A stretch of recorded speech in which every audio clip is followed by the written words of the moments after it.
এবার টি-20 বিশ্বকাপে বাংলাদেশ নেই, এটা সত্যি বিশ্ব ক্রিকেটের জন্য দুঃখের বিষয়। সংবাদ সম্মেলনে একই বলল শ্রীলঙ্কার অধিনায়ক।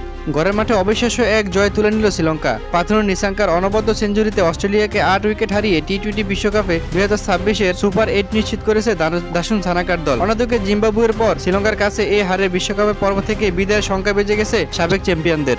শুরুতে ব্যাট করতে নেমে শুরুটা স্বপ্নের মতো করেছিল অস্ট্রেলিয়া। দুই ওপেনার দ্রাভিড হেড এবং অধিনায়ক মিচেল মার্শ লঙ্কান বোলারদের উপর রীতিমতো তাণ্ডব চালান। মাত্র 8 ওভারে স্কোর বোর্ডে 108 রান তুলে ফেলেন অজিরা। তবে নবম ওভারে দ্রাভিড হেডের বিদায়ের পরেই তাসের ঘরের মতো ভেঙে পড়ে অস্ট্রেলিয়ার ব্যাটিং লাইন আপ। লঙ্কান স্পিনারের ঘুনিতে দিশেহারা হয়ে পড়ে গ্লেন ম্যাক্সওয়েল ও টিম ডেভিডরা। শেষ 4 ওভারে মাত্র 21 রান যোগ করতেই 6 উইকেট হারিয়ে 181 রান তুলে অল আউট হয়ে যায় অস্ট্রেলিয়া। 182 রানের লক্ষ্য তাড়া করতে নেমে শুরুতেই কুশল পেরেরাকে হারায় শ্রীলঙ্কা। তবে দ্বিতীয় উইকেটে কুশাল মেন্ডিস এবং পাথুনু নিসাঙ্কার ম্যাচ নিজেদের নিয়ন্ত্রণে নিয়ে যান। এদিন নিসাঙ্কা ছিলেন এক কথায় অপ্রতিরোধ্য।